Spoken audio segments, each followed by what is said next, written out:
they could when they were behind meant that they caught up to the item builds that were coming out of MLXG, who was extremely greedy with that tier, gave them an earlier power curve than you would have expected and able to run away with it. Yeah, and able to utilize their champions just in general in order to get the most out of them at the times that they needed. But we are into Champ Select, and Janna and Cassidy are going to be banned away here. No surprises so far.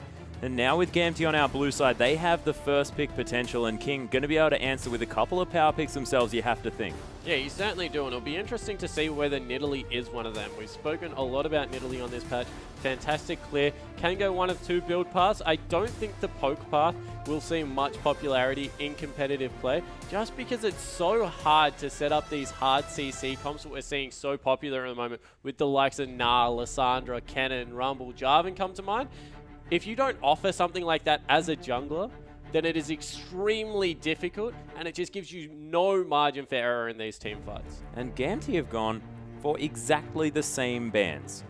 So taking away the Janna Thresh and that Rumble here as well. So Sky not going to be on his most powerful pick there in the top lane, but they are on different sides of the draft, and King will see whether they adjust themselves to what's coming through. Azir's going to sneak through, and it's going to be the Xerath taken away here from Xiaohu and immediately picked up on his front, because that's dangerous. You take away the Azir, that's been used as the most common counter pick to, I mean, you take away the Xerath, that's being used as the most common counter pick to Azir. Shurima, please help me work out what the names are. Yeah, I was with you and then you took a left turn, but yeah, so what you're saying is, why would you take away a Xerath pick against someone that plays Azir? Because Azir, of course, very good as a first pick, if there isn't a long-range poke champion on the map. So they remove that, then give the first pick over. Well, that means they will get the Nidalee pick up as they look at maybe potentially running an Aurelia or Jarvan with their other pick. But I definitely agree with you. Xerath, Azir now with Xerath off the board is going to be an extremely hard mid laner to deal with. Yeah, and so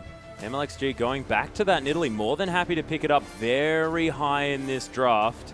And King, it might be them not really being able to commit to countering that Nidalee if it does come through from Gamtee. So almost being forced into the pick. Yeah, maybe. And it looks like they are putting a lot of stock on it. Now they're grabbing Aurelia, I guess, in the top lane as well. So once again, a little bit of confusion. Are they a dive-heavy comp? Are they wanting to split push? Is a Nidalee there for Siege or for Brawling? And I like the response out of here, be it Vi or Jarvan, because once again, hard CC that can get on top of this Nidalee, deal with her in the mid game.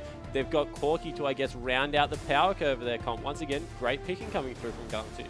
Yeah, and it's a Corki pick for, you know, rounding out the power curve, and it's also for the fact that Tail is a god on that champion. Like, you let him have Corki, he'll pick that one up almost 9 out of 10 times just because he's so strong on that champion. We saw that demonstrated in the last matchup. Assassin looking at some cute picks here, but we'll see what King decide to go with in response, because so far there's so much area control and AoE damage coming through from Gamtee that a straight up fight is going to be very scary. Wushin tried the Draven yesterday, didn't quite work out against the very curious Maokai support pickup against OMG, but see whether it works out this time, as it's going to be locked in. Yeah, I like the more aggressive AD here coming through. Definitely will be able to put out much more damage as Draven than he will be as something like a Sivir that we saw last game. But this will be rough, because playing Draven into a Jarvan and into all the poke damage that comes out of Azir, if they get even more hard engage out of this lineup, maybe even the... Wow. Yeah, so that's a lot of hard engage. Yeah. And all of a sudden, Draven is a sitting duck on this lineup. Yeah, they might need to go full snake here and pick up multiple Mikhails, grab himself a QSS as maybe even his first item so that he can get out of the way of these twisted advances. And even then, he's going to have his flash on, you know, the 5-minute cooldown, so he might need to actually buy the distortion boots and Quicksilver Sash as his first item. Yeah, so I guess the key for this is now is, can they peel for Wushin? Are they able to commit enough resources to getting the likes of Sync Dream and Let Me out of his face so that this Azir can't deal the damage? Because if 1v1 Draven's able to get onto one of the squishier targets, we'll blow them up relatively quickly. However, that is a best case scenario.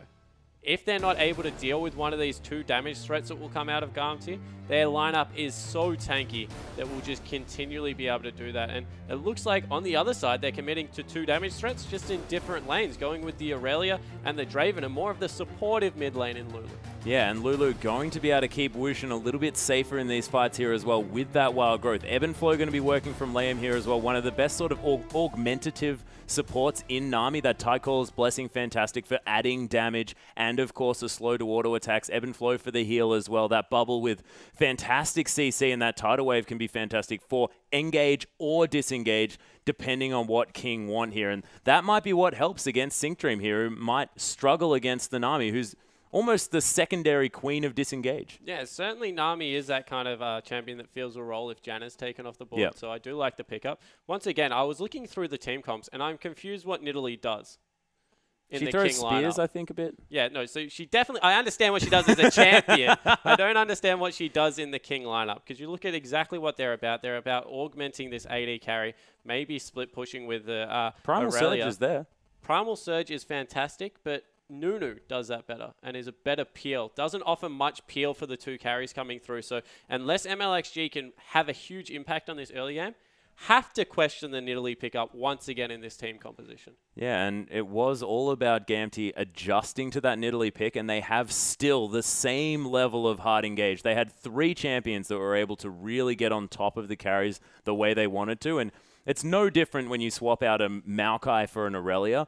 And Danger still on his Jarvan, and we've still got Sync Dream here on his Leona, but we'll see what happens as we hop onto the Rift.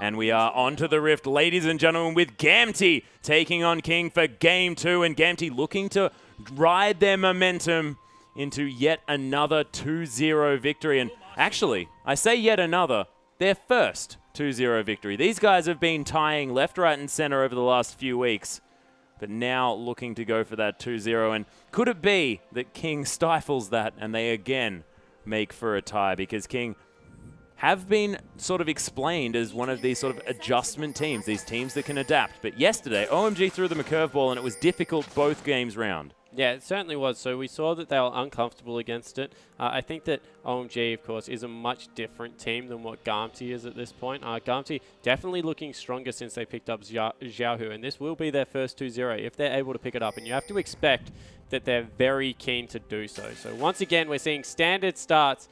Jungler starting on the bottom side of the map, however, for Gamtee, whereas it looks like King's jungler, now rotating around there as well. So completely standard, everyone on the same side of the map. Standard lanes. Yep, and Sync Dream and Tail going to be able to take sort of their dream team there to the bottom lane yet again. Of course, Leona Corki working out fantastically, has so much skirmishing potential early on in this game, and we'll see whether they can sort of coax out the teleports early on from King, the early rotations coming down here as well, and or whether things are going to be different here against the likes of Draven and Nami, who just have so much damage potential in that lane. Yeah, they certainly do, and they have actually a relatively good poke potential as well against the likes of a Leona, who is going to be prone to taking a lot of early game harassment. So pressure really is on this bottom lane to perform, get this Draven ahead. Xiaohu able to clear out these minions relatively well as Assassin shoved that lane very quickly. Is that what he's going to be looking to do here as Lulu, is just use that Glitter Lance to shove these waves and not try and go sort of toe-to-toe and let Xiaohu poke him out as he's trying to do right now? Yeah, so Xiaohu has a window where he can, I guess, harass better than Lulu can shove the wave. So has to really use that to get some early harass down.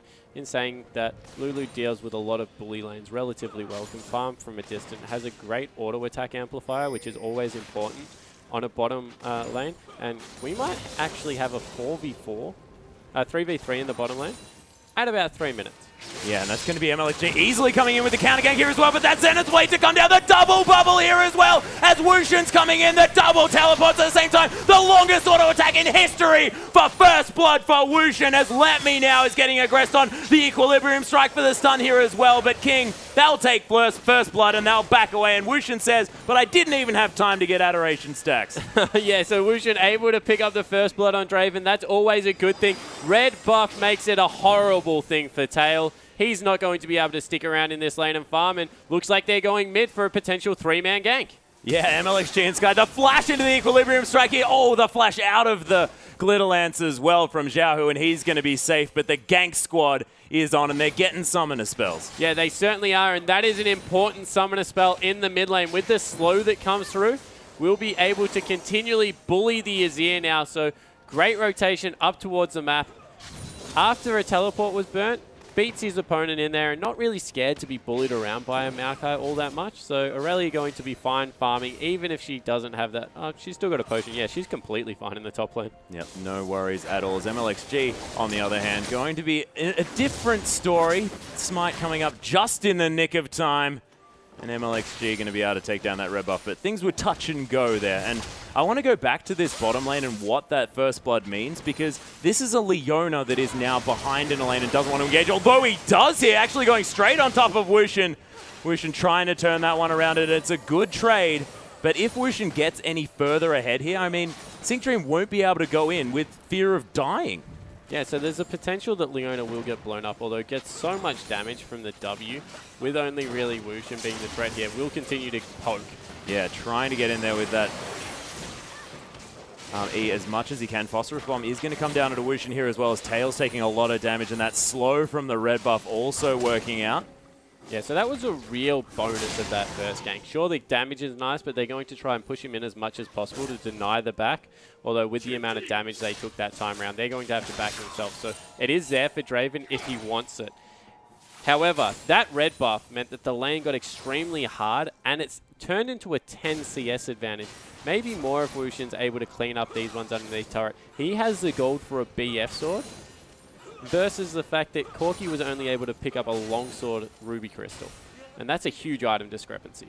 That is unable to go for that Phage early on, and he may have even wanted to go for a Sheen, but needs the extra health to survive Wushin's onslaught when he throws these axes at his face. King now successfully able to push out this bottom lane.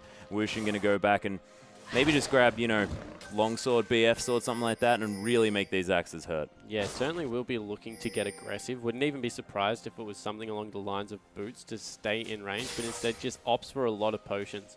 Recognizes that there is a lot of harass coming through from the Corki, wants to be able to stay topped off. And across the map, Let Me actually is the shining light at the moment for his team. 38 CS to 22.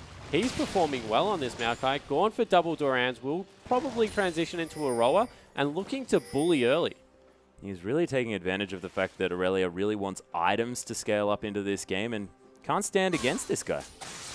Yeah, and we saw Sync Dream taking a drive by in mid lane, getting some deep wards in there, was spotted out from some nice wards that came through from MLXG into the deep side of the jungle. Not as deep as a Wraith camp, which is what you really like to see out of aggressive counter jungling, making sure you have eyes on the J4 at all times, but deep enough to be able to spot any early game roams that will come through from Sync Dream.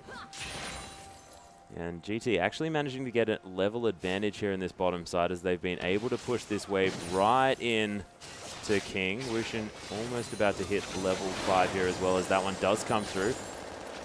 Some poke damage coming from Tail, but this is fantastic. Of course, poke is available from GT, but Liam's got ebb and flow. He can heal up his Draven and himself in order to stay in this lane. The Sky now going to be farming under this turret yet again. MLXG farming up a lot actually throughout this jungle. Almost has his Magus enchantment completed. Danger going towards that warrior as quickly as possible. So no early Sightstones to come out from either jungler, and probably never going to come out from MLXG.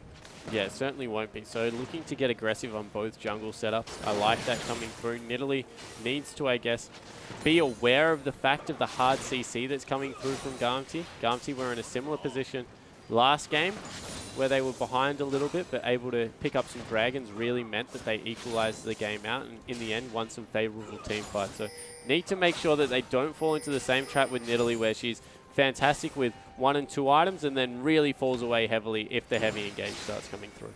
Phosphorus Bomb going to come down onto Wushin here as well, but with those spinning axes as well giving you so much extra damage, I mean, even the 3% lifesteal that you get from the Doran's Blade is going to be doing a lot of work actually helping Wushin stay alive in this lane. Yeah, well, it certainly does. And the other thing is that he wants to catch axes, so he actually throws a lot of auto attacks out, whereas other AD champions, you might just look to last hit. So Draven, definitely not one of those. Wants to push out as much as possible, use those spinning axes, grab the Adoration stacks, and also, as you mentioned, it heals you up pretty significantly.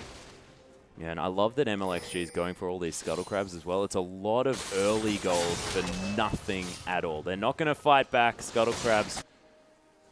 And so he's able to pick up that 80 gold, picking that one up, of course. Does have his jungle item here already. Let me taking, a lot of damage, but stops. And MLXG unable to land the spear. A little bit unfortunate. Speed boost going to help him out, though, getting around this jungle and just going to launch himself up that Baron Pit and over pick up these frogs. So now that you can hunt these large minions, it does make Nidalee's life a whole lot easier. As you saw, that pounce distance, pretty large. Certainly does. And look at this. King, even though they picked up the first blood, even though they have the item advantage, respecting the potential level 6 play that's going to come through from Gamtee, none of the creeps are going to die, so they just completely back off the minion wave.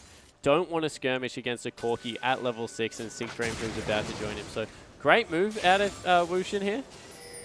Understands that he's the scaling AD in this matchup. He has the Nami for the favorable lane matchup, not for the fighting potential at this point in the game, and just backing away. Yeah, and they're not trying to force the issue here as well. Wushin more than happy to build up Adoration, play safe, and then when he gets some assistance from the likes of MLXG or Assassin, that's when he can cash in. Yeah, it certainly looks like that's the way he's going to play it. Assassin also doing relatively well in this mid lane. Lulu is a bully, so going early, even in CS will suit the hyper scaling Azir. And actually looks like an early dragon being started up by Nidalee. We mentioned the Hunted passive with the takedown, just does a lot of early game damage. Yeah, able to smash down this dragon. Wushin almost didn't need to turn up as MLXG going to secure that dragon very easily. And King again off to an early start with the gold, but now also with the neutral objectives. Things a little bit different this time around for our King lineup, and we'll see whether Sky can get back up to favor in this top side. Does have the Phage now, but still behind 20 CS to that of a Maokai. Yeah, but I guess the good news is hasn't wasted anything on Duran's items. So whilst Maokai has them, will be extremely strong, but of course doesn't scale well into the late game. So Aurelia going straight for that Trinity Force will mean that it has a very gold efficient buy. Yeah, and still not behind too much gold. That's sort of 280. It's not that much of a big deal now, as all of that gold is sitting in CS instead of, you know, kills or assists or things like that. And Sky is probably going to get some solo lane farm towards the mid to late game as well, you have to think. So going to be getting a lot more opportunity to try and pick up that farm. Oh, Sync Dream, he's found Assassin. The Wild Growth immediately used, no knock up to come down, and the flash out of the Cataclysm and Solar Flare is going to mean that Assassin's okay, but ult on cooldown, as is Flash. Yeah, but pretty poor layering of CC coming through from Gamtee. No point ulting the Solar Flare on top of the Cataclysm because he either had Flash available and was going to use it, or was going to sit in the Cataclysm for the full duration. So maybe a little bit of miscommunication coming through from Gamtee. They do use a lot, and they only secure a Flash. And Tail actually trading very well with Wushin here, managing to land that Phosphorus Bomb as Wushin's trying to pick up those axes. That's actually the difficulty here for a Draven, is that your movements are very telegraphed if you want to pick up those axes. So throw out a Phosphorus Bomb on that spinny light on the ground, and you're going to hit a Draven. Yeah, pretty good advice coming through. Where he will be moving, and I guess that's Nami's job in the lane to keep him nice and healed up. And we're seeing in the top lane, actually, Sky being able to maintain CS at 20. So not doing fantastically. Now got two components of that Trinity Force. It's actually the Righteous... Yeah, Righteous Glory that's coming through. Yeah, so not going for that aggressive Maokai build, going more that pure tank item. Helps with the hard engage, I guess, of their team composition. But it does mean that later on won't be doing as much damage. Ooh, Zenith Blade not going to find its mark here. They actually wanted that to hit because they have the gank here. So that not hitting means that they don't actually have any way to fight this, because now MLXG is down the bottom. He can't really affect much underneath the turret. And Wushin's spinning axes are going to wear out here as well, so going to have to wait for a couple of cooldowns of that Q before he's going to have doubles.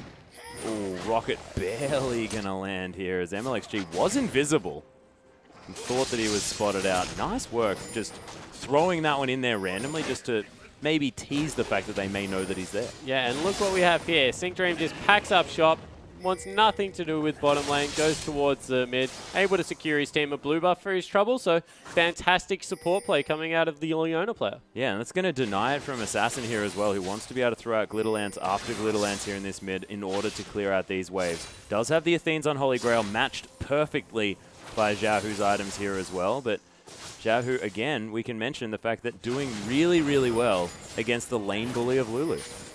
Yeah, and Azir scales just so much better than Lulu going into the late game, as we have MLXG actually giving up on the jungle and now looking to siege turrets down with his team. Ooh. Really nice spear coming through there, chunking out tail, and looking to use this almost how people used to use Elise in these situations. Walking into lane, just throwing out abilities and looking to siege up. Yeah, we might see more fast push strategies coming through, as we do have another, of course, ranged jungler coming in. But this tower, it's going to fall down, and King just forcing the issue here on the bottom side. Yeah, so much better. Maybe a little bit late on the fast push strategy if that's what they're going for. You used to see a lot of fast push with Caitlyn being able to rotate mid and take that turret. So now I guess the pressure's on as a Bloodthirster comes out from Wushin to pick up the Draven, pick up the Nidalee, go mid lane, try and shove that one out, and maybe send Assassin bottom. Although into the wave push of an Azir, it is a tough ask to be able to take the turret. Yeah, going to be difficult. Is setting up Sand Soldiers even still here in this mid lane. Xiaohu very aggressive with his positioning. Knows that he can get some poke down if he wants to, and having that extra magic resist against this Lulu as well is really going to help him against that constant onslaught, because of course her auto attacks also do a bit of magic damage. Yeah, it certainly does. And Trinity Force now picked up for the Corki, and this is a second buff that Danger's able to take away. Helped out by MLXG here as well, as he smites away that red, and MLXG getting punished for spending so much time in that bottom side. Yeah, so you have to say at this point in the game, Trinity, wow. Oh, Cataclysm just straight on top of Assassin there in the mid. Wild Growth is still available. There's the ultimate coming down from Xiaohu. It's a nice double bubble, but not enough, and Assassin is dead. Yeah, so we spoke of the need for King to rotate mid and try and pressure that turret. Opportunity gone. Fantastic gank coming in from Danger and Sync Dream, able to pick up the mid lane turret. And that, when you compare objectives, much more important to grab the middle lane turret than the bottom. Yeah, and Wushin was actually sort of just milling about around that dragon area, trying to get some wards down, trying to do some work for his team, but he wasn't there to try and clear out that wave. Of course, Stand Aside was there. Whirling Death is fantastic in a clutch situation where you need to get rid of those waves, and just unable to do so, unable to help out, and they pay for it with a mid-outer turret. Well, he's just at the point where he wants to brawl. He picked up that Bloodthirst. The only reason to go for an earlier spike is to use Draven's, I guess, ability to fight at this point in the game. And now they're trying to get it done, but very, very hard to catch up to Tail, who is on Corki, highly mobile. Yeah, but King, I guess, do have a longer lane here as well. With that tower being down, they can pressure Corki away from these minion waves and make sure that he has to come to them. A lot of resources going to be necessary here on this bottom side of the map, as Sky's going aggressive onto Let Me, trying to utilize this Trinity Force power spike, as you mentioned. And Righteous Glory, I just find that an interesting pickup here from Let Me, who was just so far ahead early, really could have built up an early Rod of Ages and capitalized on that item. Yeah, could have tried to go for that, as Xiaohu getting a nice soldier over the wall, poking out, giving fantastic vision, and trying to control the area around Dragon at this point in the game, because they can't let another one go over to King. 2 Dragons at only 17 minutes would be devastating news. So repetitively shoving out mid, making them go towards that tier 2. Now looking to gain control over the objective. Much better movement this whole series coming out of Gamtee.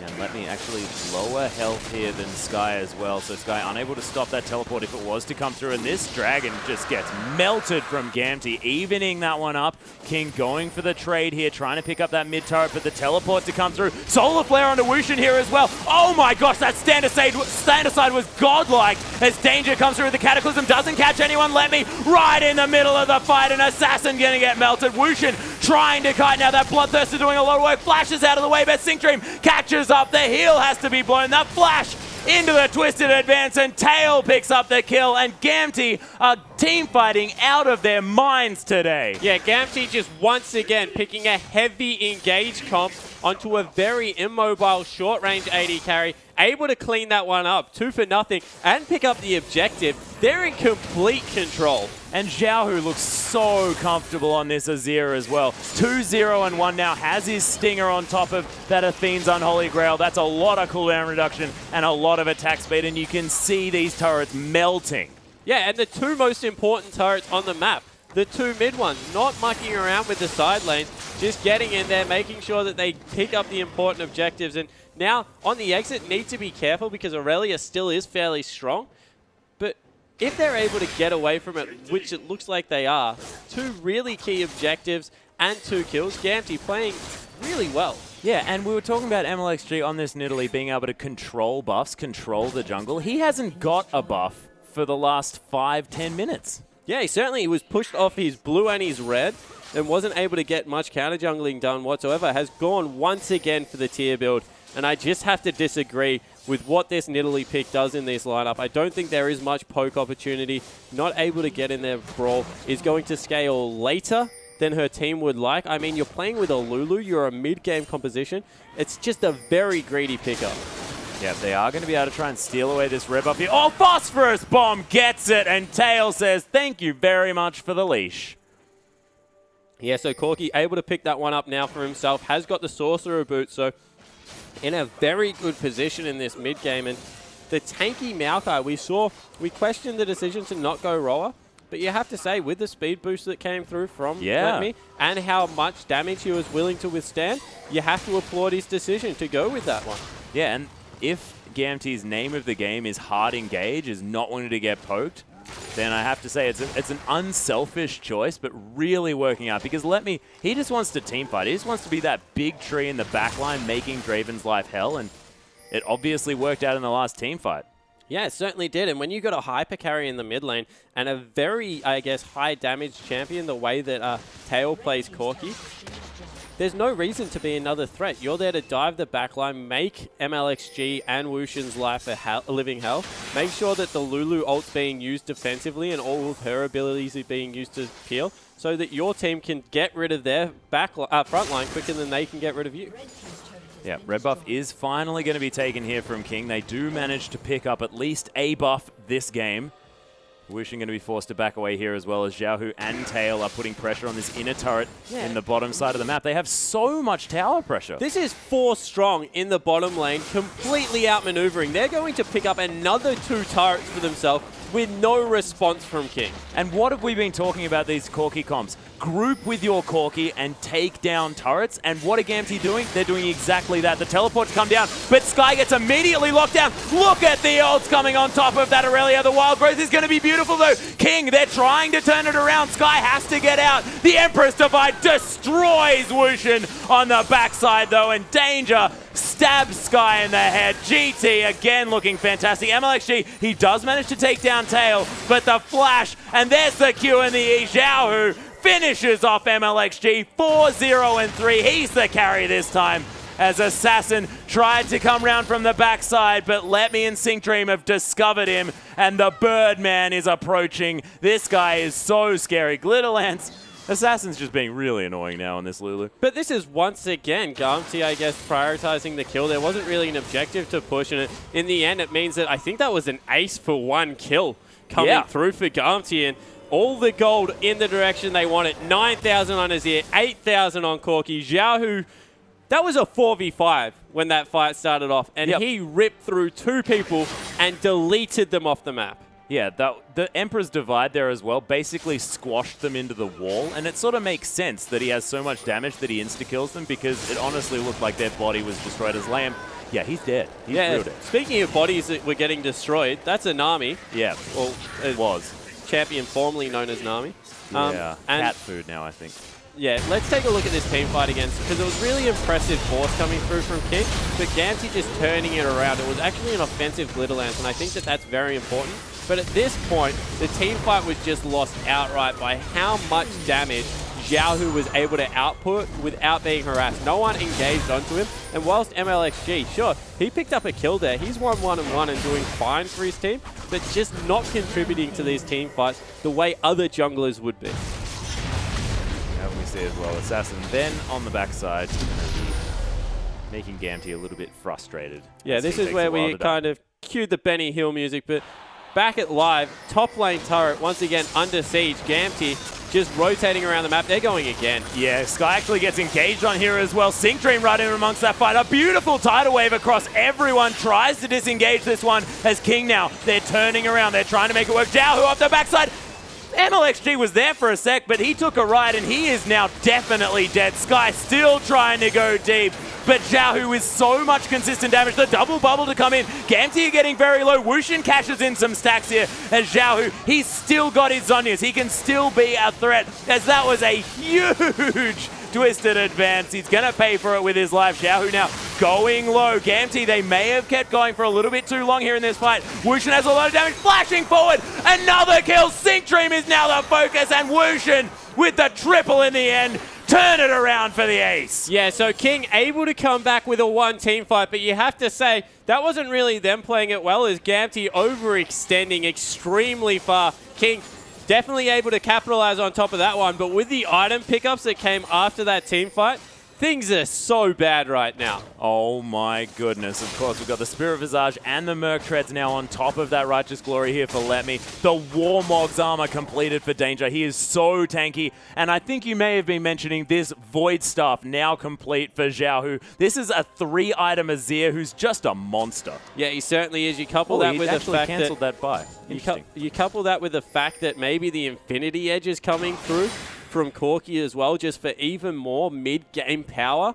And this is a Gamtee lineup that right now, King cannot go anywhere near them. The Shining Light, Wushin, is the only person that really is stronger than his counterpart at the moment.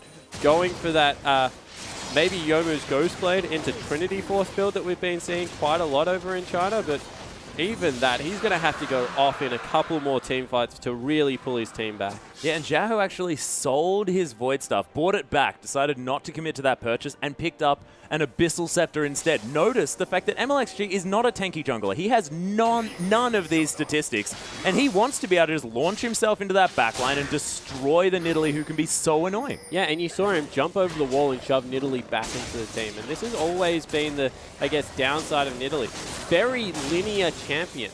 Yeah, actually fantastic has no poke. magic resist. Yeah, fantastic at poke and really good at what she is good at, but doesn't have any CC in her kit. Very unforgiving, easy to exploit the weaknesses, and that's what we're seeing coming out of Gamtee right here. Just complete knowledge of how this Nidalee jungle works. Yeah, and both games as well really able to put together that same comp that has the same idea and dismantling King in the same way as now the Baron going to be a decision. A Spear's going to start that one up. Xiaohu being sort of blamed for that one. Starts getting shot by that big purple guy. Oh, actually going on into MLXG again. Yep, spotted him out.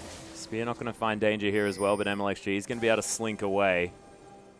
And GT not committing to this Baron play, but they have exclusive vision of the area. Yeah, and you have to respect it if you're King because of how much damage Azir does to Baron. They're going to face check this maybe, and that's bad news because with a Leona rolled over the wall, they're nice and clump. Oh my gosh, there's the Soul Lair, the Cataclysm as well. It's a nice tidal wave to try and stop this one out, but Wushin, he's way in the front line and he's gonna die straight up. Tail picks up the kill, Xiaohu grabs one as well. The bottom lane's dead. And Gamtee, they just want to go to the Baron. Yeah, and would you believe that, Atlas? That's probably the best that could have gone for them. Only their bottom lane being taken out. There was a fantastic Cataclysm. Soulflare only clipped 2 people, but regardless, with 2 people dead, happy to start up the Baron, looking to get that one off the map. We mentioned how much damage Azir did, and there's nothing King can do about it. Well, they're going to try and do something here as Sky's around to the side. MLXG not able to get the steal, and he's most definitely dead. And Sky and the rest of King have to back away. Yeah, so now 8,000 gold nearly the lead for Gamtee. They've got Baron, get the recalls through. Going to be looking to group up and push. There's no need to split push in this team. So much damage coming out of this Azir at this point in the game. They can just group up and finish nearly. Yeah, and we highlighted this for Gamtee, sort of the bottom lane and the mid lane here as well. This is the part of the matchup that we were interested in, and in both games, I mean, Tail goes off completely in the first, and now it's Xiaohu looking fantastic on this Azir pickup. They are really doing work for their side, and Gamtee, ever since Xiaohu came onto the team, have just been looking so much better and improving week after week. Yeah, they certainly have looked a different team, and you know what? Take a look at the bottom lane. I'm accrediting it a lot to their support player. Sync Dream, extremely unorthodox, does some crazy things like packing up and leaving bottom lane and leaving Tail by himself, but his vision control and engages in this series have been fantastic on Leona. Look for him to maybe even be someone teams take a look at because once again, very linear player, likes the engaged supports Leona and Annie, and if you take them away, I think you might force him to play a different game, but this series, they haven't done that, and he's made them pay.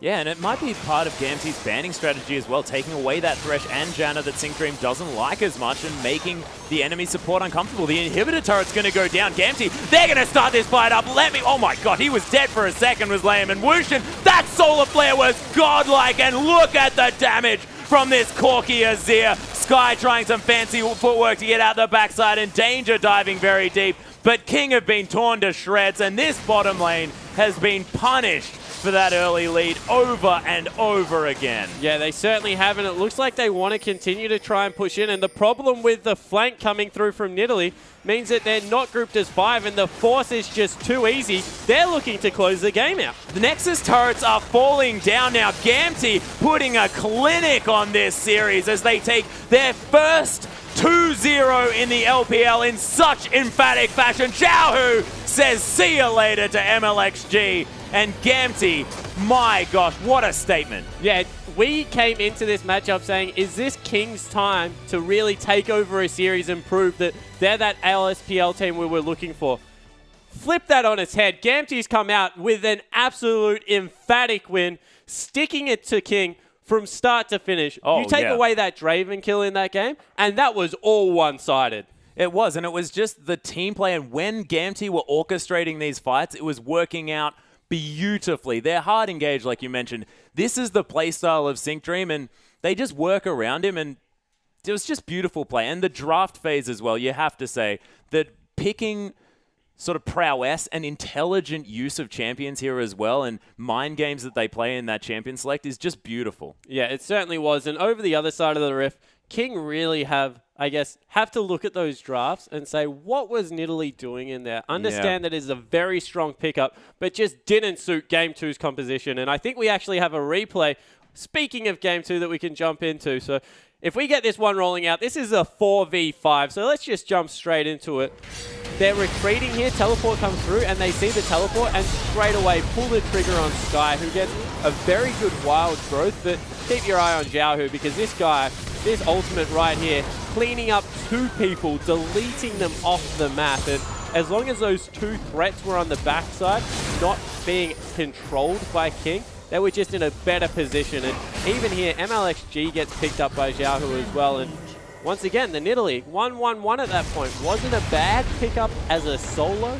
Yeah. Extremely strong, but just didn't suit the team composition they put together. No, it just didn't work out, and MLXG went for it a couple of times, hasn't worked. Maybe King need to think of a different strategy, or maybe just ban away the Nidalee. Don't deal with it. Just say, yep, nah, we're done. We're out of here. Not going to work out. Of course, didn't work out for Dandy either. These Chinese teams haven't yet figured out where Nidalee fits. Loveling did have a successful bout with that champion, but we'll see whether it does come through, as there is still so much more LPL yet to come here today, ladies and gentlemen. Of course, Game 2 going to be coming up very soon. Don't go anywhere.